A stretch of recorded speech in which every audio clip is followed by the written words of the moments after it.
Okay, guys, You ready? let's go. All right, everybody, welcome to our Monday Zoom. Today we are discussing a little bit jumping the gun because it hasn't launched yet, but it's launching this week. Yep, our creatine plus HMB combo. We have been super excited about this one. Yes. Also, we've been using it for Since high school. right. I mean, specifically this one, we've been using it for a while.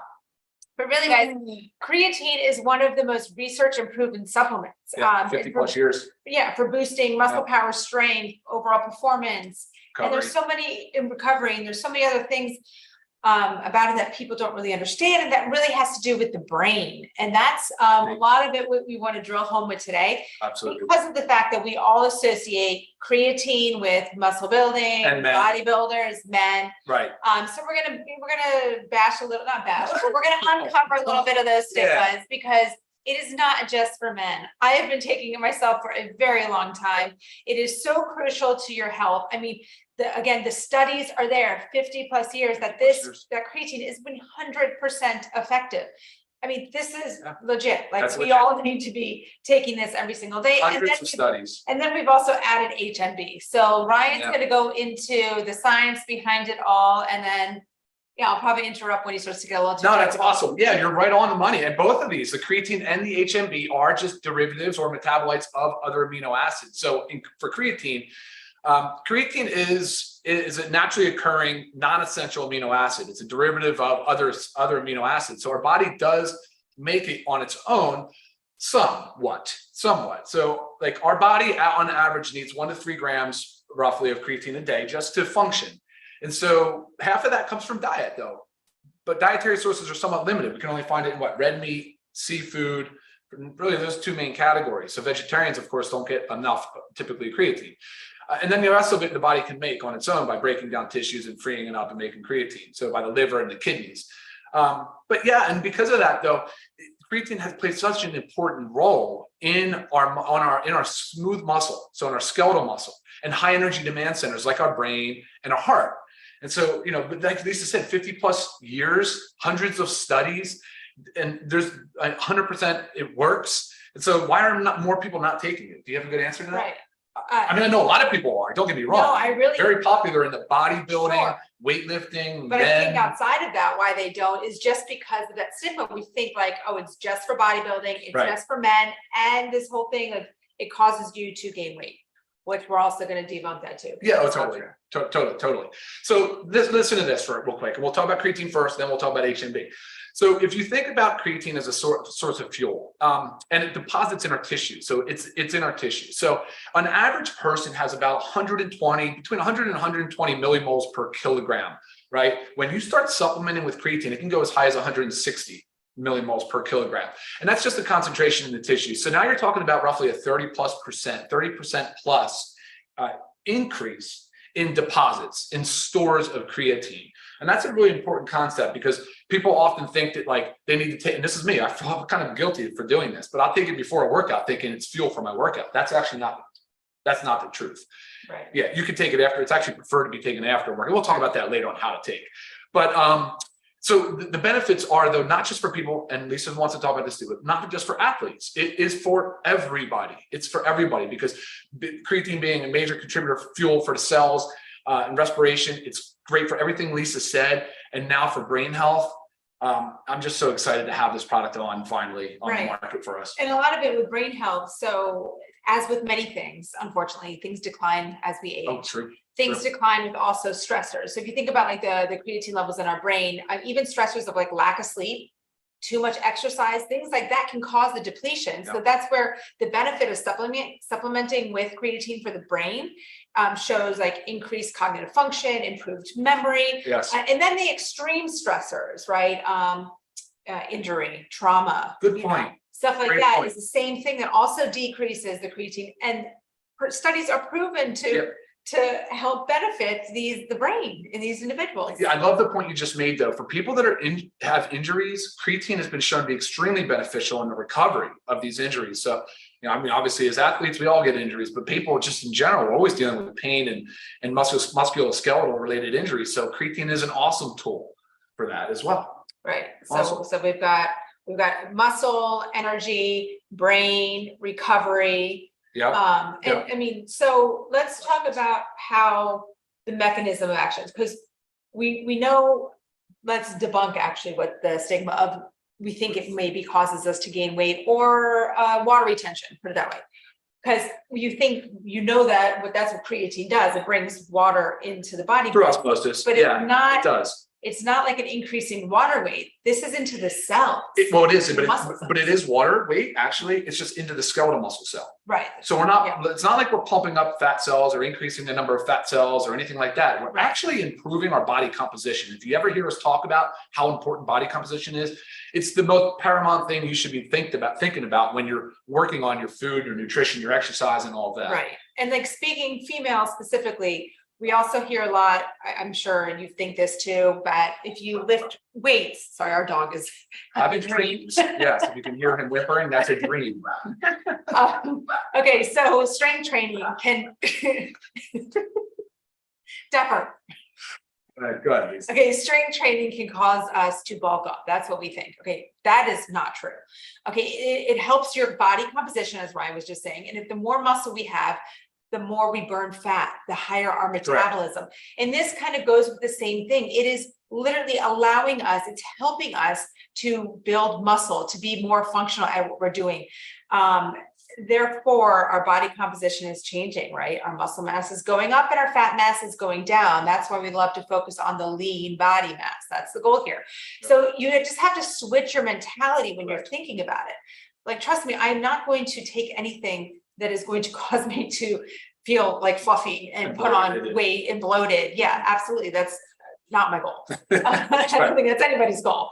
So just wanting you to know, again, this is not just for men. This is for across the board. And there's so many proven benefits of creatine and females. I mean, I'm telling you, you could, I hate saying Google it because you get too much nonsense in there, but I mean, like reliable, legit studies. And if you need help finding some of those, maybe we can weed them out and use the sources that we use, but so many health benefits. And then I don't know if you want to talk about it now, HMB. Well, hold on. I wanted to highlight just a study, 12-week double blind. So there was a 12-week double blind placebo-controlled study, which is like the gold standard when you're talking about trials and studies, right? So in adults with sarcopenia, which we've talked about before, it's sort of that skinny fat syndrome where people have a lack of muscle mass, but they don't really look like they're morbidly obese.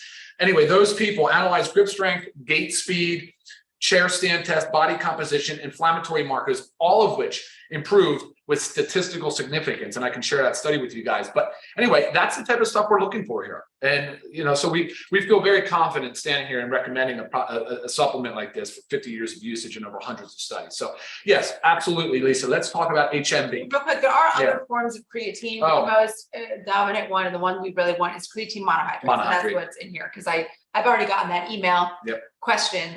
So just if monohydrate, it's the most well-studied, and honestly, it's the most affordable. So that's another, good thing. All right, guys, HMB. HMB is also another derivative of an amino acid. It is derived from leucine. Now, if you recognize leucine, you'll recognize it as one of the branched chain amino acids. It is an essential amino acid, and we preach about it because it's so important in muscle protein synthesis. And so when leucine breaks down, it makes HMB. That is what's helping the body, A, go into muscle protein synthesis, so help us build lean skeletal muscle. And B, it also inhibits the breakdown. So it interrupts proteolysis. And so it slows down the degradation of muscle mass, which of course, like Lisa talks about, starting in the age of 30, we really do start to lose a significant amount of muscle mass. So clearly HMB plays a really important role. And there's also a ton of studies to support HMB as well. It's naturally occurring and it's great for recovery. I was going to say recovery. Recovery aspect is huge. Which also is like, as we age and we continue to push our bodies, we don't recover as well. So it's just such an amazing little combination supplement here. It is, but again, not just for athletes. We're not talking about an athlete-only supplement. Yes, that is how this is going to look, and it will be talked about that way because we always encourage fitness and being active, and leading an active lifestyle and focusing on body composition. But this is for also, there was a study, here we go again, with sedentary adults on HMB with vitamin D3, I think, and showed tremendous benefit in muscle protein. Right. It helps prevent muscle wasting. Yes. That's the bottom line. As we age, our muscle wastes away. This helps prevent that. Like, again, all this is about like prevention of things that happen to us when we age, really. So we want to get on top of it. Yep. So actually, I wanted to comment. I made a note because I thought it was cool. I know a lot of the science geeks out there enjoy reading and understanding more about the mTOR pathway. So HMB actually does have a direct increase in myofibrillar protein synthesis via the mTOR pathway. So for you guys out there that like that, you can look more into that as well. So, okay. Yeah, very cool studies. Ooh.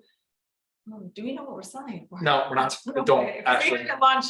It's launching this week. So. Right. But as you guys know, as with all of our prices, extremely affordable, because we want these products to get into the hands of everybody.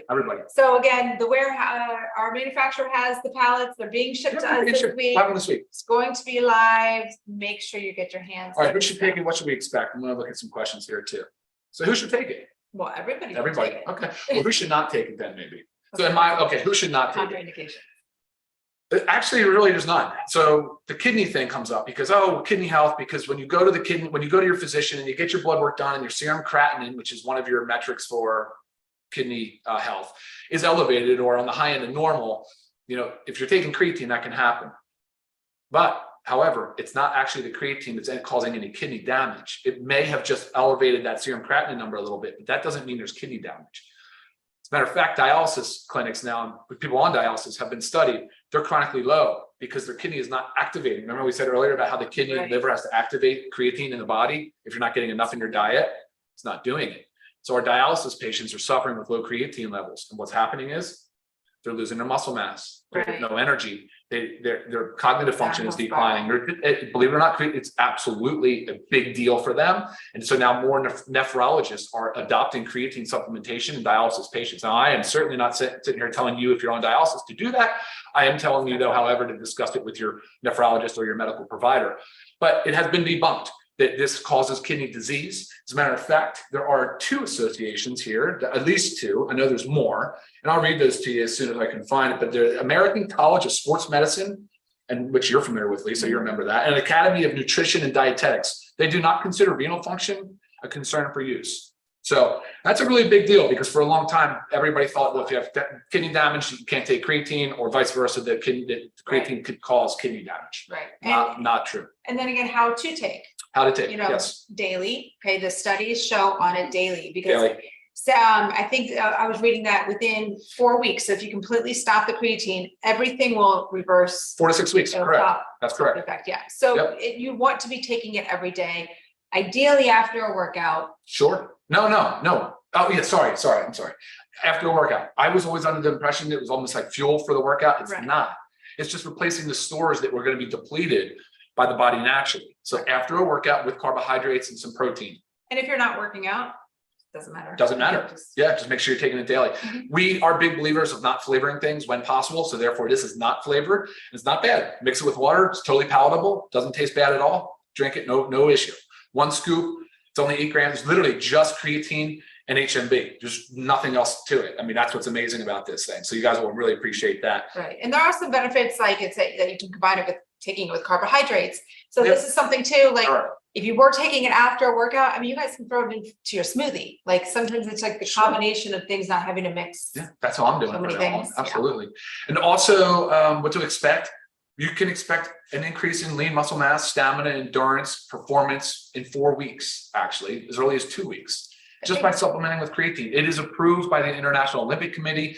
It is not banned by the World Anti-Doping Agency. I mean, this is considered an approved performance enhancing 100%. molecule. One of the studies I was reading that says with increase in strength by 10 to 15% in 4 weeks. That's really big. That is a very big deal. Really big deal. The studies all support this. The literature is there. So there's no reason to not start supplementing with your creatine HMB. Yeah, no doubt about it. No need for loading dose. So some people have discussed loading dose to get your saturation levels up or to reach your steady state concentration. Not necessary. You can do between 2 and 5 grams every day. And after about 4 weeks, you'll reach your steady state concentration. And then you're just in a maintenance phase. But you can do that same scoop. Depends a little bit on weight, but for average people, everybody about 1 scoop a day. It's 5 grams of creatine monohydrate and 3 grams of beta hydroxy beta methylbutyrate. I don't know. Yeah, you can keep looking at that. Oh, also another study that showed that taking it with, so HMB and creatine, if you take it, had additive effects. However, it was a study that showed HMB and D3, I think, had synergistic effects, which is a big deal on bone and muscle health. Looking at Right. questions. Hold on. 30 servings per container. Yeah, So, 30 servings per container. Yep. This is like, Mm-mm. okay. That's not relevant to this discussion. Okay. I just made some simple notes that just kind of track on. We covered everything. Okay, we covered how to take daily, when do you take it? I already said you can put it in with the protein powder in a smoothie, 100%. Yeah, that was the other questions that are not relevant to what we're talking about now, guys. You always email me, but when we do these product Zooms, we only answer the questions that pertain to the Zoom. So always email me and check out the YouTube page too, because I'm seeing some of these questions here about other products. Watch the product video. They're all out there. Right? Yeah.